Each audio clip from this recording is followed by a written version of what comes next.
কলকাতায় হত্যার শিকার ঝিনাইদহ ৪ আসনের সংসদ সদস্য আনোয়ারুল আজিম আনারের মরদেহ থেকে হাড্ডি ও মাংস আলাদা করে বিভিন্ন স্থানে ফেলে দিয়েছে খুনিরা।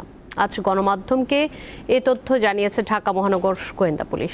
2 মাস আগে ঢাকায় এই হত্যাকাণ্ডের পরিকল্পনা করা হয়। ভারতের কলকাতায় খুন হওয়া ঝিনাইদহ ৪ আসনের সংসদ সদস্য আনোয়ারুল আজিমের মরদেহ নিয়ে ধূম্রজাল কাটছে না। কারণ দুই দেশের আইন শৃঙ্খলা রক্ষাকারী বাহিনী মরদেহের বিষয়ে এখনও স্পষ্ট তথ্য দিতে পারেনি। বৃহস্পতিবার ঢাকা মহানগর গোয়েন্দা পুলিশ জানালো, হত্যার পর মরদেহ থেকে আলাদা করা হয়েছে হাড় ও মাংস। পরে কলকাতার বিভিন্ন স্থানে সেই হাড় মাংস ব্যাগে ভরে ফেলে দেয়া হয় এবং লাশটাকে এমনভাবে গুম করা হবে যাতে কেউ কোনোদিন খুঁজে না পায়, যার কারণে তারা বিভিন্ন পার্টে ভাগ করে ফেলেছে, অর্থাৎ হাড্ডির সাথে মাংসকে আলাদা করে ফেলেছে এবং সেটা একটা সুটকেসে করে, গ্রে কালারের সুটকেসে করে পাবলিক টয়লেটের কাছে একটা গাড়ি ওয়েট করছিল। ওইখানে গিয়ে সিয়াম, তার নাম সিয়াম, ওইখানে গিয়ে আমানুল্লাহ চলে আসে আর সিয়াম জাহিদ ভারতীয় একজন ড্রাইভার, সে ড্রাইভারটা হয়তো জানেও না কি নিয়ে তারা চলে যায়। গোয়েন্দা পুলিশ বলছে এই হত্যার মূল পরিকল্পনাকারী আক্তারুজ্জামান শাহিন, আর হত্যাকাণ্ড ঘটিয়েছেন আমানুল্লাহ ও তার বান্ধবী সেলেস্তা রহমান। এই দুইজন সহ আটক করা হয়েছে তানভীর নামের আরেকজনকে।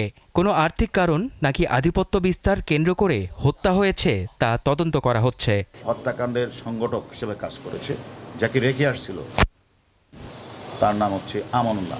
কিন্তু এই আমানুল্লাহ কিন্তু তার নাম আমানুল্লাহ না, সে কিন্তু সেখানে একটা নতুন পাসপোর্ট করে আমানুল্লাহ সেজেছে, কিন্তু তার নাম কিন্তু আরেকটা। ওই যে নামটা, সে কিন্তু পূর্ব বাংলা কমিউনিস্ট বড় নেতা ছিল, তার নাম গলাকাটা পার্টির নেতা। সে হলো মূল সংগঠক হিসেবে কাজ করেছে, তার নাম হলো শিমুল। এদিকে স্বরাষ্ট্রমন্ত্রী জানিয়েছেন, সংসদ সদস্য আনোয়ারুল হত্যাকাণ্ডে বাংলাদেশিরাই জড়িত, ভারতের কেউ জড়িত থাকার প্রমাণ এখনো পাওয়া যায়নি। প্রায় সবকিছুই আমাদের চিহ্নিত হয়েছে, কারা হত্যা করেছেন তাদেরকেও আমরা চিহ্নিত প্রায় কাছাকাছি এসে গিয়েছি। আমরা শুধু ঘোষণার বাকি, ঘোষণাটা দেবো আমরা সম্পূর্ণ একমত হতে পারলে, দুই দেশের গোয়েন্দারা একমত হতে পারলে।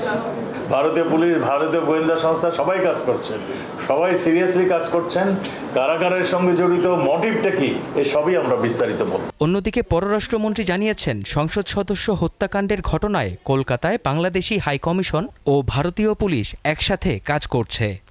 দুই দেশের গোয়েন্দারাই সমন্বিতভাবেই পুরো বিষয়টি উদ্ঘাটন করার জন্য কাজ চালিয়ে যাচ্ছে।